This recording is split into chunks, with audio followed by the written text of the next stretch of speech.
Assalamualaikum warahmatullahi wabarakatuh.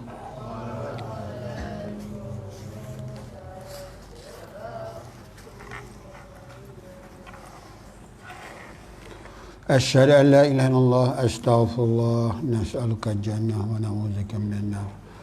Lin nabi wa alihi wa sahbihi kiramil al-Fatihah. A'udzubillahi minasyaitonir rajim. Iyyaka na'budu wa iyyaka nasta'in. Ihdinas siratal mustaqim, siratal ladzina an'amta 'alaihim ghairil maghdubi 'alaihim waladdallin.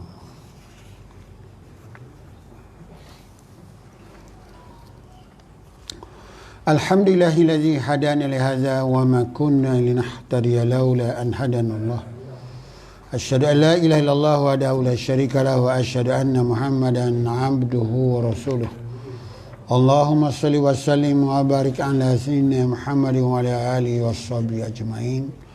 Subhanaka la ilma lana illa ma 'allamtana innaka antal alimul hakim. Allahumma iftah alaina futuhal 'arifin warzuqna fahman nabiyina bijahi khatimil mursalin.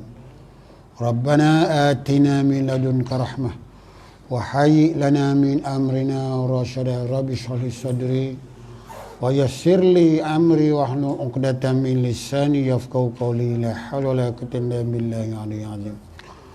Qala al-mu'allifu rahimahullah wa ta'ala wa nafa'ana bi ulumihi fid dharain amin. Amma ba'd. Tuan-tuan, puan-puan, anak didik yang rahmati oleh kasih Allah Subhanahu wa taala. Alhamdulillah. Malam ini ramai anak-anak muda. Ya, bagus. Inilah bakal pewaris pengganti ahli ulama pada masa akan datang, yang terus menggalang ganti ulama-ulama pewaris Nabi untuk berdakwah dan menyampaikan dan menegakkan ajaran Islam di atas muka bumi hinggalah hari kiamat, insya-Allah. Amin ya rabbal alamin. Muka surat berapa kita?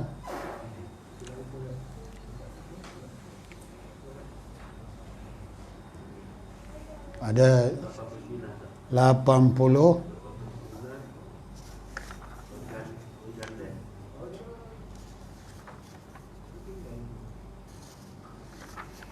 Bagaimana Rasulullah sallallahu alaihi wasallam, ya, apa tajuk baru ya?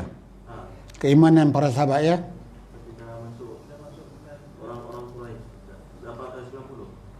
Muka surat 90.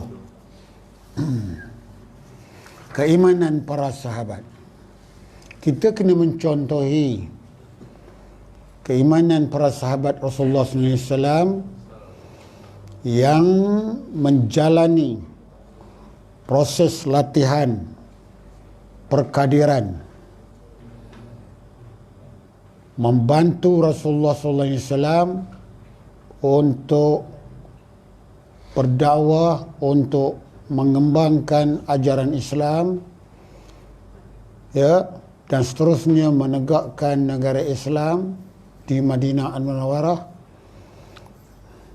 Dan juga sahabat-sahabat Nabi inilah yang beriman ini terus, ya, berjaya menundukkan kuasa-kuasa besar dunia pada masa itu, iaitu jatuhnya kerajaan Empire Romawi Hercules dan jatuhnya kerajaan Empire Persia. Islam dapat ditegakkan, ya, dikembangkan di wilayah di barat dan juga di timur.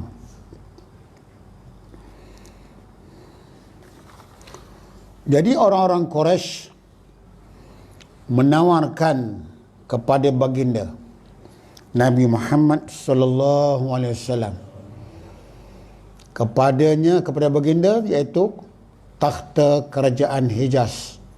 Hijaz ni iaitu Mekah, kota Taif, kota Madinah. Itu katakan Hijaz. Hijaz merupakan kawasan yang membangun di semenanjung Arab, kawasan yang subur, yang ramai penduduknya. Ya, itu namanya Hijaz.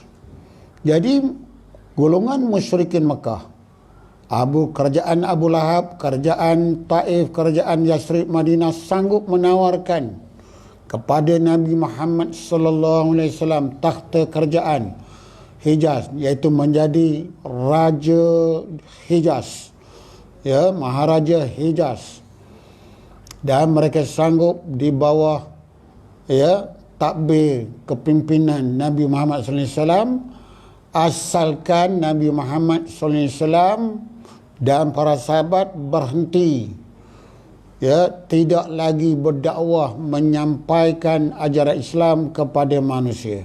Itu matlamat mereka. Mereka nak hancurkan, nak bunuh cahaya Islam tu, nak padamkan cahaya Islam itu. Dan mereka mengekalkan syirik. Ya. Jadi Nabi Muhammad boleh jadi raja sesaja. Raja boneka. Ya, kota Mekah, kota Taif, kota Yasrib di Madinah tu. Ya, kalau mereka nak minum arak, buat kilang arak, ya, pusat judi, Nabi Muhammad tak boleh cegah, tak boleh tegur. Kalau mereka nak buat kilang arak, Nabi Muhammad tak boleh apa? Tak boleh tegur, tak boleh cegah. Setakat jadi raja aja. Macam Raja Suaran, Raja Gopal, setakat jadi raja aja. Ya, tapi tak ada kuasa untuk menyuruh buat baik berdasarkan Islam. Tak boleh nak mencegah kemungkaran apa yang dilarang oleh Islam. Hukum Quran tak boleh nak ditegakkan. Ajaran Islam tak boleh nak didakwah, dikembangkan. Apa cerita? Jadi inilah, ya, cara orang-orang Quraisy, kafir Quraisy tu nak memadamkan cahaya Islam, nak memberhentikan dakwah Islam yang dilakukan, yang dibuat oleh Nabi sallallahu alaihi wasallam itu. Jadi mereka sanggup menawarkan kepada Nabi Muhammad SAW takhta kerajaan Hijaz, dan mereka bersedia menerima sebagai raja mereka. Mereka menawarkan, ya, wanita-wanita yang paling cantik di semenanjung Arab sebagai isteri baginda, dan mereka sanggup menawarkan segala kekayaan, mengumpulkan segala kekayaan dengan syarat dia, iaitu Nabi Muhammad SAW berhenti daripada dakwahnya. Jangan dakwah lagi, berhentilah. Ya, jangan kata kami ni kapiak lagi. Ya, jangan kamu hina berhala-berhala yang kami sembah. Ya, kamu cukup jadi raja aja. Ya, Raja Hijaz. Ya, iaitu pemimpin Mekah sanggup berketuakan Nabi Muhammad. Pemimpin Taif sanggup berketuakan Nabi Muhammad. Pemimpin Yasrib iaitu Madinah sanggup berketuakan Nabi Muhammad jadi raja. Tapi Nabi Muhammad hanya jadi raja aja, raja boneka aja. Ya. Dalam masa yang sama Nabi Muhammad tak boleh menyampaikan, berhenti terus menyampaikan Islam. Ya. Inilah matlamat mereka, nak padamkan cahaya agama Allah di atas muka bumi ini dengan menawarkan 3 takhta, harta, wanita.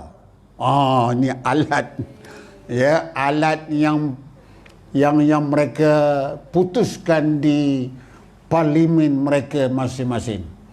Parlimen Mekah namanya Darun Nadwah, parlimen di Taif, parlimen di Yasrib, Madinah. Ya, mereka sepakat bagaimana caranya untuk memadamkan cahaya agama Allah, agama Islam, supaya Nabi Muhammad berhenti berdakwah, supaya Nabi Muhammad tidak menyampaikan ajaran Islam berdasarkan Quran dan hadis. Dengan menawarkan berapa tadi? 3. Ini merupakan rasuah politik. Ya, rasuah apa? Rasuah politik. Hari ni ada tak orang buat cara rasuah macam itu? Ada, sami dia. Ya, dia peristiwa perkara ini berulang kembali. Saudara-saudara. Ya, itu dia. Dunia ni ibarat roda. Betul tak betul tu? Betul. Tetapi orang yang dibangkit oleh Allah SWT, yang diutus oleh Allah SWT sebagai Nabi akhir zaman, penutup segala Rasul dan Nabi-Nabi. Nabi Muhammad diutus oleh Allah untuk menyelamatkan manusia daripada jahiliyah syirik, daripada kekufuran jahiliyah. Ya. Nabi Muhammad SAW nak menyelamatkan manusia. Ya. Nak selamatkan manusia daripada jahiliyah kepada Islam, nak selamatkan manusia daripada syirik, ya, kepada ajaran tauhid, nak selamatkan manusia, ya, bertuhankan kebendaan, keberhalaan kepada bertuhankan Allah yang Maha Esa lagi Maha Berkuasa. Ya. Untuk mengajak manusia dari perjuangan kebendaan dunia yang sempit dan terbatas kepada perjuangan negeri akhirat, nak dapatkan syurga yang kekal abadi itu. Ya, jadi Muhammad SAW telah menolak semua tawaran itu. Ya, menolak tawaran menjadi raja bertakhta di kerajaan Hijaz. Yang keduanya menolak tawaran-tawaran wanita-wanita yang paling cantik di Semenanjung Arab sebagai isteri baginda, maka Nabi Muhammad tolak. Dan Nabi Muhammad menolak segala bentuk kekayaan kebendaan. Ya, rumah besar, ya, kenderaan yang mewah, yang cantik, ya, dengan orang gajinya, dengan pembantu rumahnya, ya. Semua perkara-perkara kemewahan dunia ini Nabi Muhammad tolak. Ya, wallahi, kata Nabi Muhammad, demi Allah, wallahi wa billahi wa tallahi, jika sekiranya kamu, wahai kafir Quraisy, ya, kalau sekiranya kamu naik ke langit, kamu membawa turun matahari, dan kamu mampu bawa matahari, sila letak di tangan kananku, kemudian kamu naik lagi, ya, ke langit, bawa turun bulan, letak di tangan kiriku. Walaupun kamu dapat, ya, meletakkan matahari, bulan di tangan kiri dan tangan kanan aku, namun kami suruh aku ni berhenti menyampaikan dakwah Islam.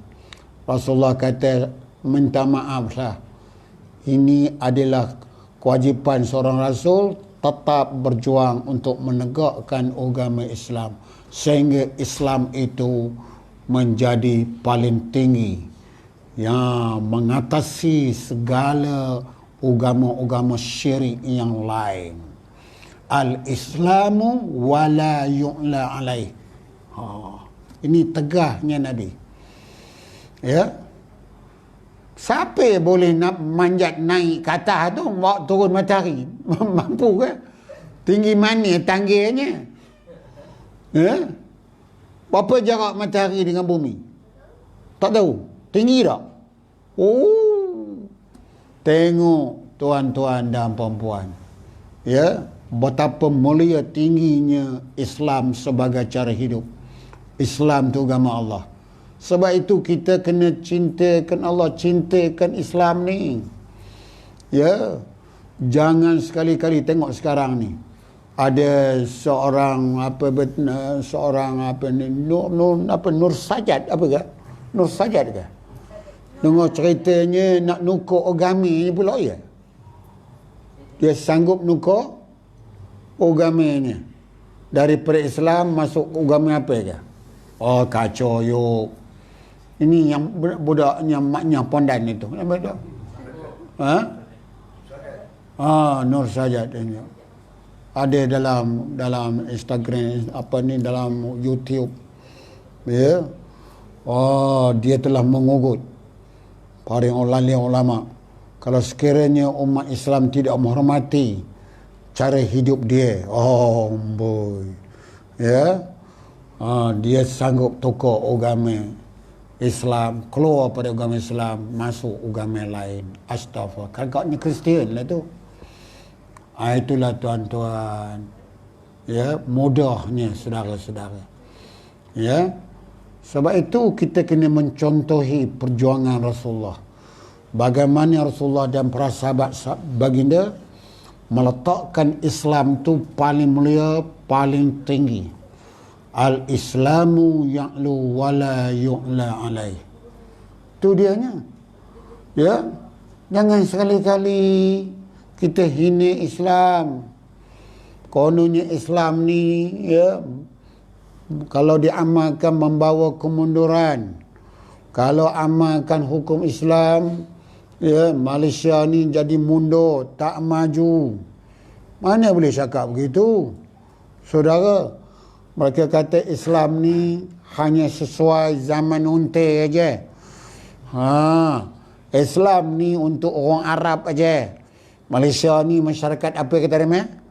Majmuk. Dah mulai dah.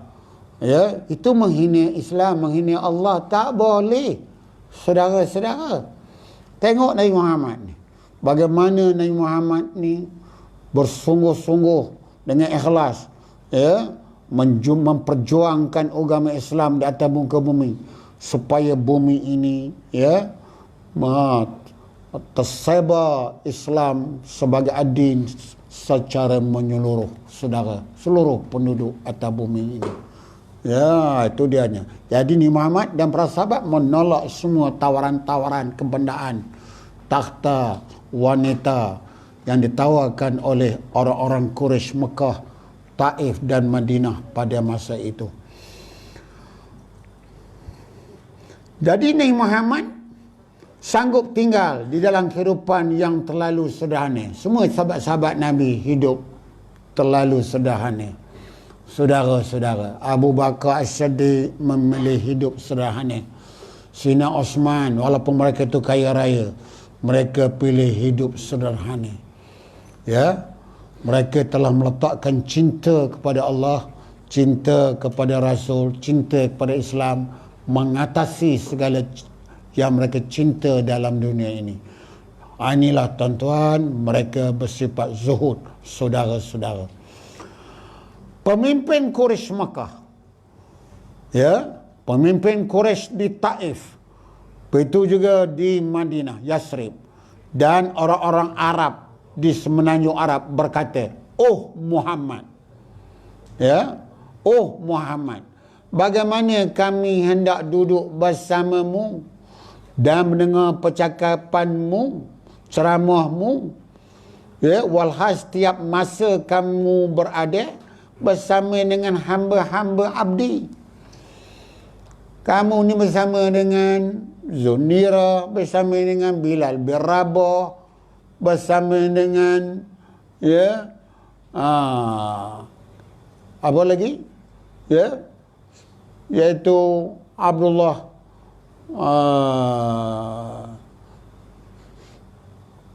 saya lupa namanya, seorang sahabat Nabi yang buta tu, Abdullah bin apa? Yang buta tu. Tuan-tuan tahu. Itu walaupun sama dengan orang buta, orang yang lemah. Ya. Sampai turun surah Abasa. Coba baca. Ya, sebab apa turun asbabun nuzul turun surah Abasa wa tawalla tu. Ya. Kerana ini Muhammad melayan pemimpin pembesar-pembesar Quraisy Mekah. Ya. Sementara sahabat Nabi yang buta Abdullah, ya, nak minta, ya, hukum, berkenaan dengan dia, kerana dia ni seorang buta tapi dia ni orang yang kuat agama Islamnya, ya, pengikut setia Nabi Muhammad sallallahu alaihi wasallam. Jadi ni Muhammad ni tak layan Abdullah ni. Ya, ni Muhammad layan pemimpin pembesar-pembesar Quraisy yang kafir itu. Jadi Allah tegur Nabi Muhammad dalam surah Abasa wa Tawalla. Tuan-tuan.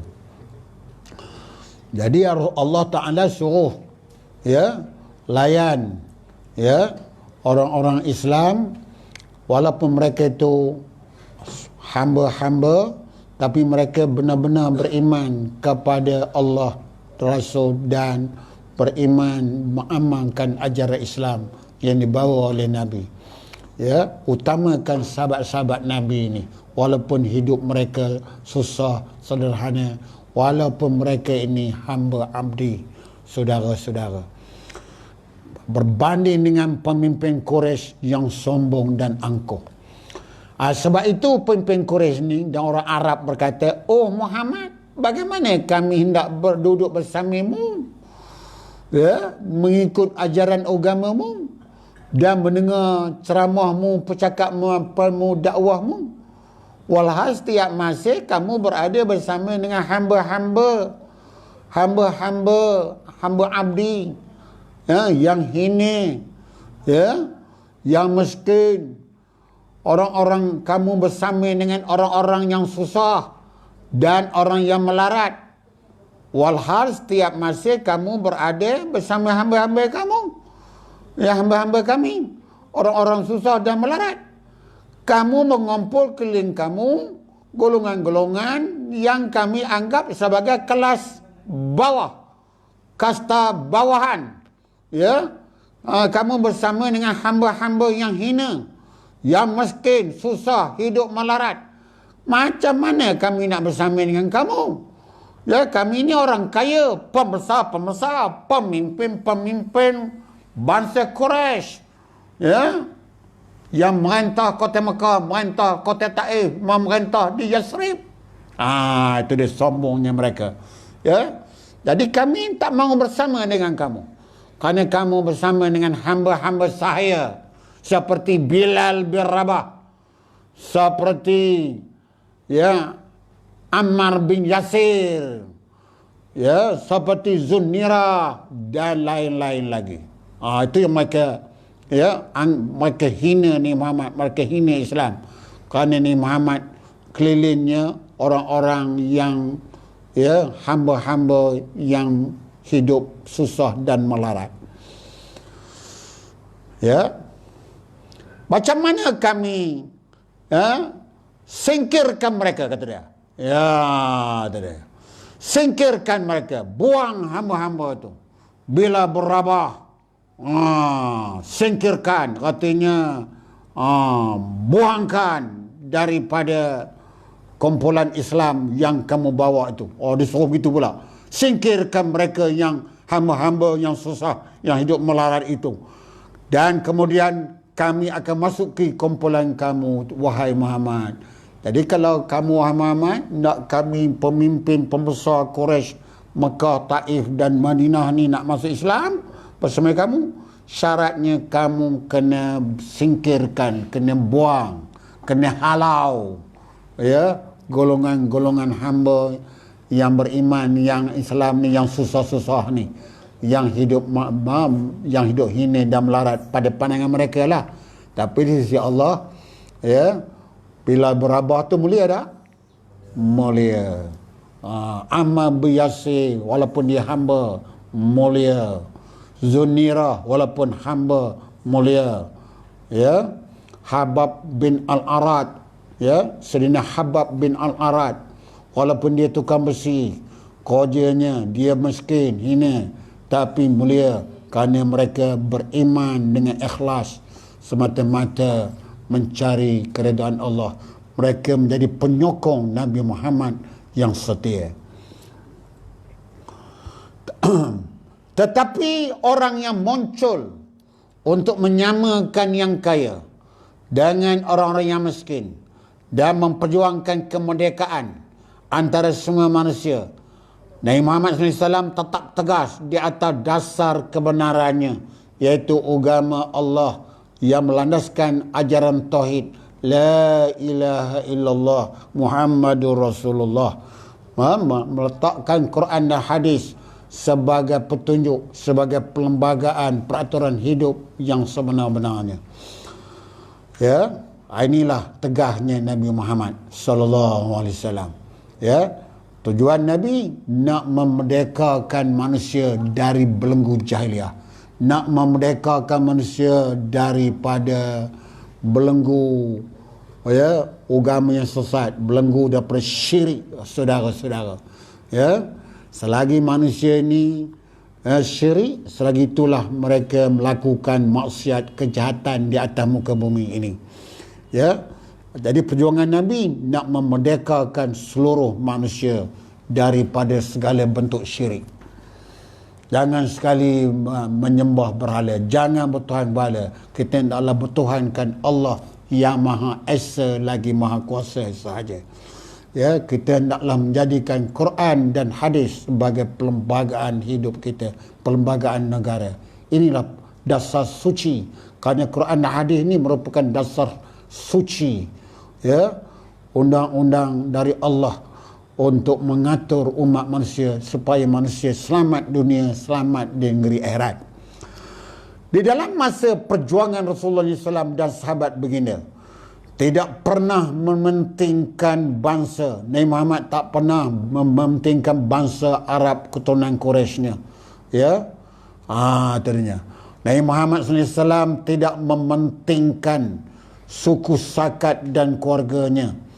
Inilah yang meyakinkan dunia, seluruh penduduk dunia yang bertambah yakin bahawa Rasulullah SAW itu seorang yang bekerja dengan ikhlas, memikul tanggungjawab sebagai amanah Allah, sebagai Rasul untuk kebajikan manusia seluruhnya tanpa mengira keturunan. Dan inilah faktor-faktor yang menarik manusia kepada dakwah Islamiah itu. Berapa ramai orang-orang daripada bangsa, umpamanya daripada Rom, Suhaib Ar-Rumi, Ibn Sinan, orang Rom, orang Itali, datang ke Mekah semata-mata untuk bertemu dengan Muhammad SAW untuk masuk Islam. Tengok tuan-tuan, contohnya Suhaib Ar-Rumi Ibn Sinan radhiyallahu an. Sebab itu namanya Suhaib Ar-Rumi, iaitu Suhaib ni bangsa Rom, datang ke Mekah semata-mata untuk menemui Nabi Muhammad SAW dan masuk Islam. Tadanya. Dan bersama dengan Nabi SAW menegakkan Islam di semenanjung Arab. Begitu juga sahabat-sahabat Nabi daripada Parsi, Salman Al-Farisi. Salman Al-Farisi itu orang Parsi. Parsi itu Iran lah. Sanggup masuk Islam. Datang ke Mekah. Bertemu Nabi, masuk Islam, tuan-tuan. Begitu juga Huzaifah daripada Yaman. Huzaifah Al-Yamani, Huzaifah Al-Yaman masuk Islam. Dia keluar daripada negeri Yaman menuju ke Mekah, jumpa Nabi semata-mata nak masuk Islam. Saudara-saudara, itulah hebatnya saudara-saudara. Berapa ramai orang manusia ni daripada luar pergi ke Mekah jumpa Nabi untuk masuk Islam. Jika baginda Rasulullah SAW mementingkan kaum keluarganya saja, maka orang-orang yang bukan dari Bani Hashim tidak ada tempat langsung dalam gerakan dakwah Islamiah yang dibawa oleh Rasulullah SAW itu. Jika baginda mahu mengekalkan kuasaan orang Quraisy, maka orang-orang bukan Quraisy tidak digalakkan mengambil peluang di dalam kegiatan dakwahnya. Jika baginda mengutamakan bangsa Arab, maka tidak ada sebab Bilal bin Rabah dari Habsyah dan Suhaib Ar-Rumi dari Rom serta Salman dari Parsi Iran menyokong tugas baginda sebagai Rasul, membantu Rasulullah SAW menegakkan ajaran Islam di semenanjung Arab. Apa sebenarnya yang menarik setiap orang ialah melahirkan keimanan yang suci dan tulen. Tidak ada kepentingan diri langsung padanya. Mereka berjuang masuk Islam ya, dengan ikhlas, dengan bersih, niat yang bersih dari motif kepentingan persendirian, bukan untuk keluarga, bukan untuk kaum dan kebangsaan. Mereka tidak macam itu. Mereka berjuang bukan kerana bangsa, mereka berjuang kerana Islam untuk mencari keredaan Allah. Ya, kerana Islam saja agama yang diredai oleh Allah. Islamlah yang menyelamatkan manusia dunia sampai akhirat. Bila baginda terpaksa meninggalkan Mekah, maka semua wang dan harta benda yang telah diamanahkan kepadanya oleh musuh-musuh, baginda telah pulangkan kepada Tuan yang empunyanya. Ya, waktu Rasulullah nak berhijrah dari Mekah ke Madinah, ya, jadi Rasulullah SAW ya, telah menyerahkan semua wang, harta benda yang telah diamanahkan kepada baginda untuk disimpan. Pada masa itu bank ada juga bank, tapi mereka masyarakat Arab di Mekah tu tak percaya pada bank, kerana bank pun selalu rasuah melesapkan wang negara, wang rakyat. Jadi dia lebih percaya menyimpan harta wang kepada siapa? Kepada Nabi Muhammad SAW.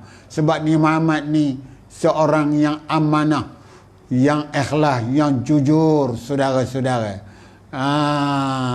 Itu dia hanya. Sebab itu Nabi Muhammad digelar oleh penduduk Mekah sebagai Al-Amin. Nabi Muhammad yang paling jujur, yang paling amanah, saudara-saudara. Ya. Jadi Muhammad pulang balik sebab baginda nak berhijrah ke Madinah Al-Munawwarah. Kalaulah orang lain, tentulah mempunyai berbagai motif untuk melarikan apa-apa harta wang-wang yang didapati itu. Oh, kalau orang lain ya, duit dah ada pada rumah Nabi. Rumah Nabi itu dah menjadi macam pusat bank menyimpan duit orang ramai. Wang, reti-reti, emas, perak, semua simpan oleh Muhammad. Artinya bank-bank di kerjaan Abu Lahab tu apa? Tak boleh pakai, penipu. Ya, melesapkan wang rakyat. Saudara-saudara, menyalahgunakan wang negara. Ya, hari ini macam itu juga. Itu dia. Skandal-skandal kan. Sebab itu masyarakat Arab, orang ramai, dia nak simpan reti, ya, mereka simpan pada Nabi Muhammad SAW. Mereka rasa harta mereka terjamin di bawah simpanan yang diamanahkan pada Nabi itu. Sebab Nabi itu bersifat ya benar, sedik, amanah, tabligh, fatanah. Ini dah seorang akhlak Rasul yang mulia, tuan-tuan.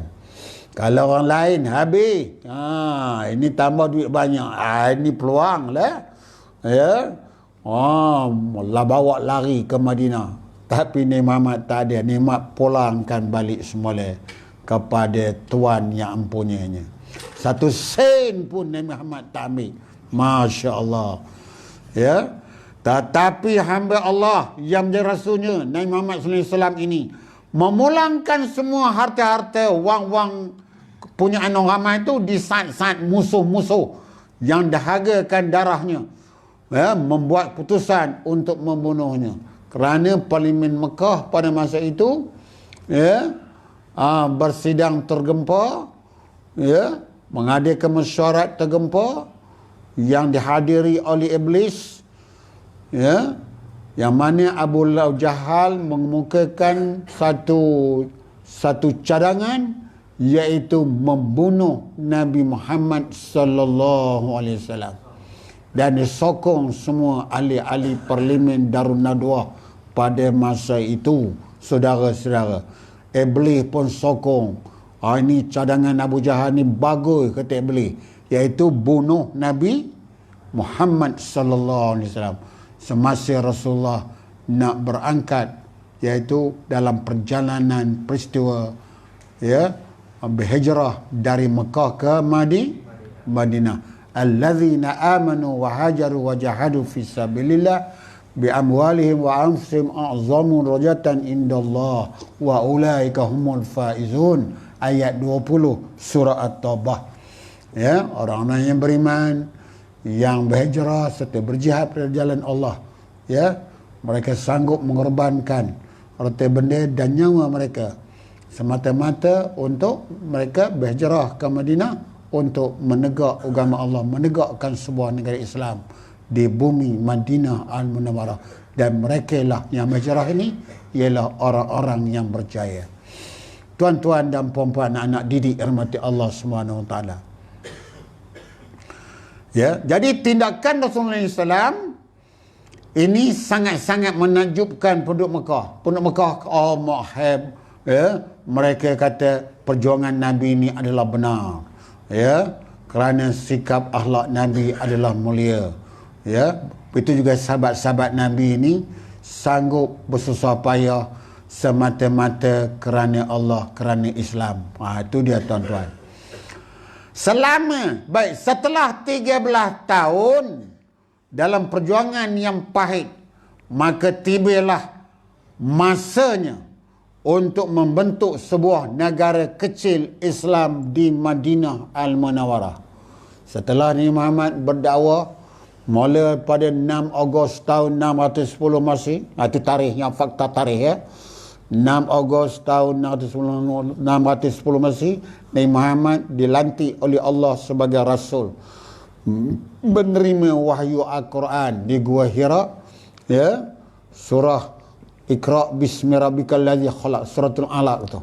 Nabi Muhammad diistihar oleh malaikat Jibril sebagai Rasul akhir zaman, penutup segala nabi-nabi, untuk menyampaikan ajaran Islam kepada seluruh umat manusia.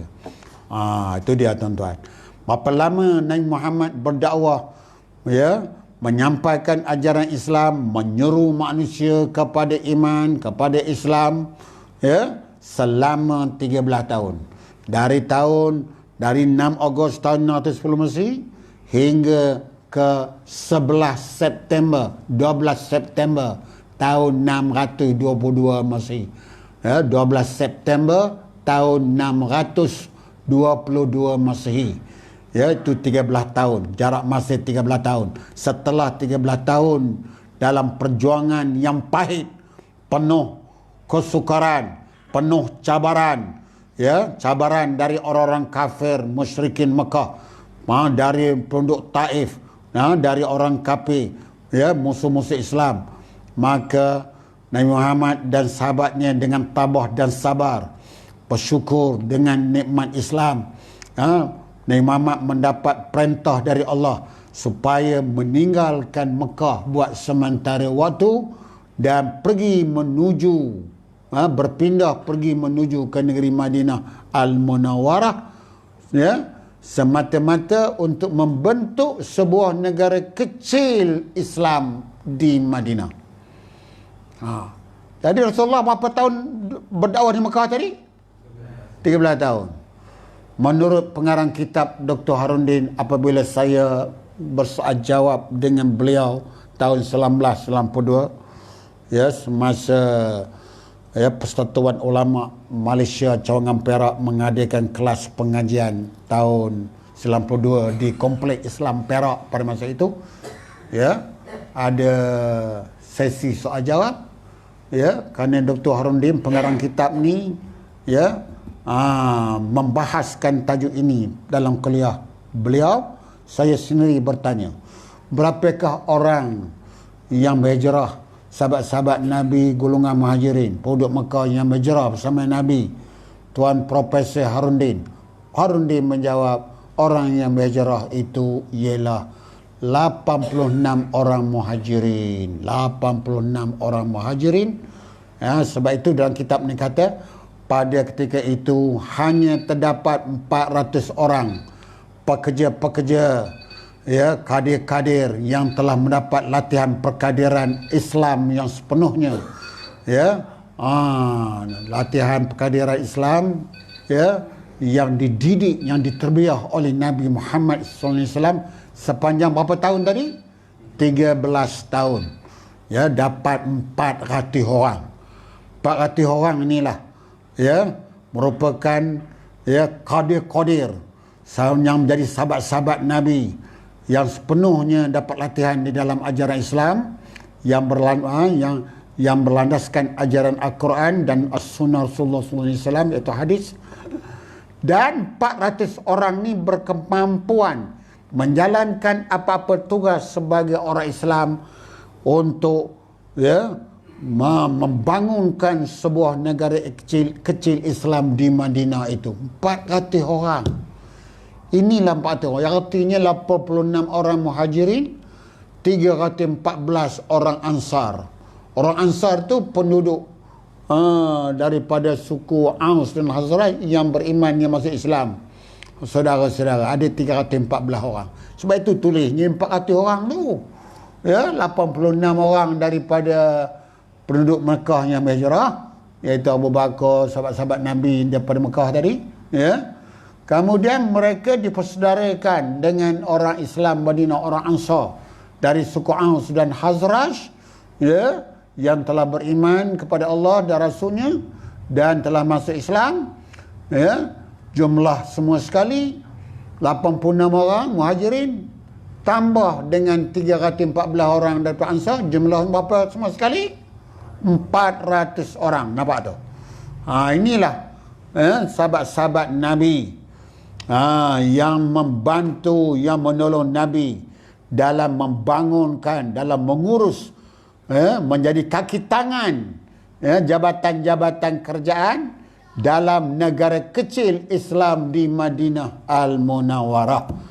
Orang-orang inilah bersedia menjalankan tugas di dalam negara Islam yang baru, di mana, ya, apa tugas saja yang diamanahkan mereka, ya, terima dengan penuh amanah, ikhlas dan bertanggungjawab. Tu dia ni. Kalau dapat macam ni, bukan nak ramai tuan-tuan, 400 orang. Ya. Kalau tuan-tuan bandingkan dengan, ya, ahli parti Islam di cawangan ni berapa tu Najib Mazin? Ada 30, 50. Lebih kurang begitu je. Kalau kawasan Teluk Intan, berapa? Haji Ghazali, Haji Syari, tak tahu. Haji Mazin 1000 lebih. Tengok, itu kata Haji Mazin 1000 lebih. Ini 400. Sebab itu tuan-tuan, ya, nak mantapkan iman ni, nak mencontoh sahabat-sahabat Nabi, mesti melalui proses latihan. Latihan dengan diberi ilmu Al-Quran dan As-Sunnah, ya, tauhid, fiqh, tasawuf tu, pelajaran fardu ain tu, pelajaran asah. Kemudian diharakikan mereka itu, diharakikan, ya, bukan setakat ilmu syar'i aja, ilmu syar'i, kemudian bawa kepada, ya, haraki, ya, tu dia, supaya mereka tu mendapat latihan perkadiran. Bila satu hari Islam menang, mereka lah bersedia menjalankan apa tugas di dalam negara Islam yang dah baru dibina. Nak lantik sebagai ketua kampung, boleh, ketua kampung Islam. Membangun bersama Islam, menegakkan hukum Islam. Itu dia tuan-tuan. Menghalalkan apa yang Quran halal, mengharamkan apa yang Quran haram. Barulah cantik, saudara-saudara. Ya, itu cara je, saudara-saudara. InsyaAllah kita akan bertemu lagi pada masa akan datang. Cukup kena patuh SOP. Esok kena saman tu susah pula. Ya. Saya tanda orang repot tuan-tuan. Betul Haji Yusof? Betul ke tu? Betul ya? Mau dah lah tu. Setakat itu. Kita sambung. Akan datang mat selama 10 tahun. Ya, betul? Tadanya. Jadi selama 10 tahun Rasulullah menjadi ketua negara Islam di Madinah. Sekarang ni Rasulullah menjadi ketua negara Islam di Madinah.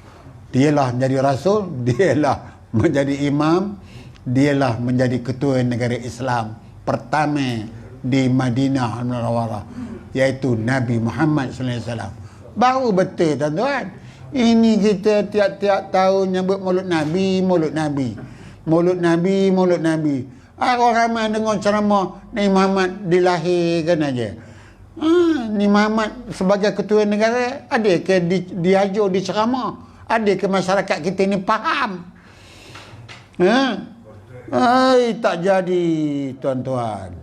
Sebab itu masyarakat ni kita ni nak beri penerangan yang jelas kepimpinan Nabi Muhammad tu.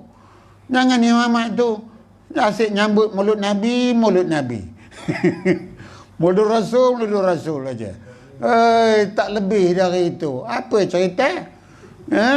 Cerita Maulid Nabi, siapa mak susu dia? Siapa ibu angkat dia? Apa cerita hari tu aja? Bukan tak boleh cerita, tapi tiap-tiap tahun berlego cerita yang sama. Daripada kecil sampai tua. Ya Haji Syari.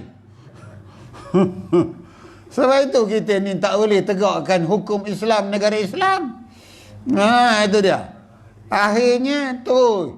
Hari ni udah proklamasi darurat. Langsung mongo. Si ahli parlimen nasib bergaduh aja. Melompat parti aja. Suasana politik tak tenteram. Betul tak betul? Jadi rakyat jadi susah. Dia nak buat segera pilihan raya hari 15 dalam masa COVID-19 sedang merebak, banjir besar melanda. Mana rakyat tengah susah? Gila.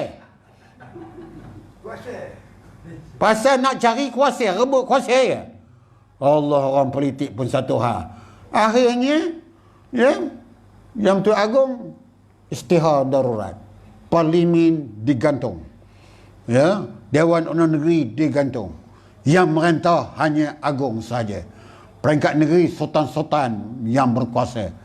Rasa saya masa inilah paling sesuai dalam tempoh sampai berapa Ogos kita ni? 1 Ogos. Istihar melalui Agong sultan-sultan ni istihar Malaysia Perak sebagai negeri Islam. Quran dan hadis sebagai perlembagaan hukum tertinggi. Masa itu ahli parlimen mana boleh bahas lagi. Tak habis-habis ya. Cukup lebih nombor ya. Dia lagi banyak nombor kita. Tukar dia ni. Jadi Agong yang berkuasa hari ni. Keselamatan dikawal oleh polis dan tentera. Dia urusan kerjaan macam biasa aja. Rakyat boleh cari rezeki, boleh bergerak dengan bebas. Betul tak betul? Tidak diganggu oleh siapa tadi? Ahli-ahli politik. Buat kacau aja. Asyik nak merebut aja. Nak menjatuhkan, ni nak jatuhkan pihak ini. Pihak ini nak jatuhkan apa ini. Ya tu Haji Yusof. Betul ke tu? Dia kata yang gila tadi, betul lah tu. Ya, betul lah tu. Hari ni Agong yang kuasa. Elok lah tu sebagai khalifah. Inilah. Jadi Agong sebagai khalifah Islamiah yang diamanahkan oleh Allah kepada Jam Tuan Agong sekarang ni. Maka Tuan Agong ni boleh istihar Malaysia sebuah negara apa tadi? Negara Islam yang berdaulat. Hukum tertingginya Quran dan hadis. Kita doa je samilah. Moga-moga Agong ni terbuka hijabnya, terbuka hatinya, ya, untuk menjadikan Malaysia sebuah negara Islam tanpa diganggu oleh ahli-ahli politik yang macam-macam ragam perangai tu. Tu dia. Wallahu a'lam bissawab. Tadah tangan, kita mohon pada Allah. A'udzubillahi minasyaitonirrajim. Bismillahirrahmanirrahim. Wa may yattaqillaha yaj'al lahu makhraja wa yarzuqhu min haitsu la yahtasib. Wa may yatawakkal 'ala Allahi fa huwa hasbuh. Innallaha balighu amri. Qad ja'alallahu likulli syai'in qadra. Rabbana atina fid dunya hasanatan wa fil akhirati hasanatan wa qina azabannar. Wa sallallahu ala sayyidina Muhammadin wa ala alihi washabihi ajmain. Walhamdulillahi rabbil alamin. Tasbih kafarah salatul asr. Subhanakallahumma. Bismillahirrahmanirrahim. Wal 'asri innal insana lafi khusr illa allazina